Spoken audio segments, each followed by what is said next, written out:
In this video, we will show you how to view other divers' distances using your descent Mk3i and T2.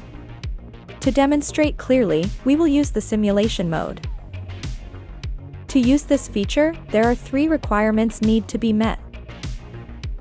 First, each diver has a descent Mk3i and a descent T2. Second, update your Mk3i and T2 to the latest software version. Third, pair all T2 to each Mk3i to build a dive network.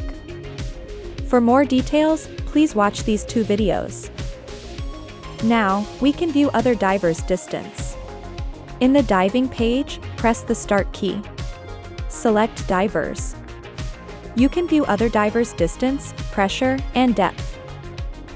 You can also view diver distance from the data screen. Enter Dive Setup. Display Settings. Select your dive mode. Data screen. Add new.